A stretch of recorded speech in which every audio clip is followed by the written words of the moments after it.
Syederalun, Komisi Independen Pemilihan atau Kiplok Semawe pada Minggu 13 Agustus 2023 menggelar uji baca Al-Quran bagi 32 bakal calon legislatif atau bacalek DPRK Lok Semawe yang diusulkan 10 partai politik atau parpol pada masa pencermatan.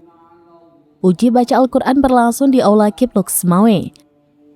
Masa pendaftaran awal bacalek berlangsung pada 1 hingga 14 Mei 2023, sehingga saat itu ada 539 bacalek DPRK Lok Semawe yang terdaftar dari 22 parpol.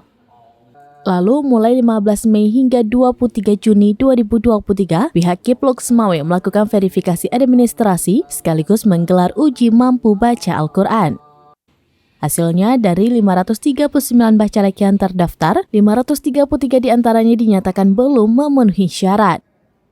Mayoritas bacalek belum mengupload surat mampu baca Al-Quran, dan ada bacalek yang sama terdaftar ganda di 2 parpol.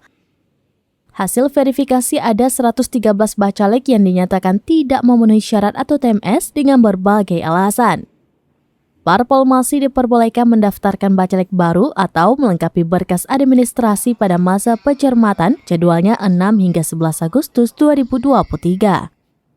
Ketua Divisi Sosialisasi, Pendidikan Pemilih dan Partisipasi Masyarakat serta SDM Kiplok Semawe, Armiadi MPD menjelaskan hasil uji baca Al-Quran pada masa pencermatan ini akan diumumkan dalam beberapa hari ke depan. Selanjutnya, bagi yang lulus harus segera mengupload surat mampu baca Al-Quran ke Silon. Karena sesuai dengan tahapan pemilu, pada 18 Agustus 2023 akan ditetapkan daftar caleg sementara atau DCS. Selanjutnya, DCS akan diumumkan di media massa untuk meminta tanggapan dari masyarakat. Dari Lok Semawe, Saiful Bahri, Sramines.com.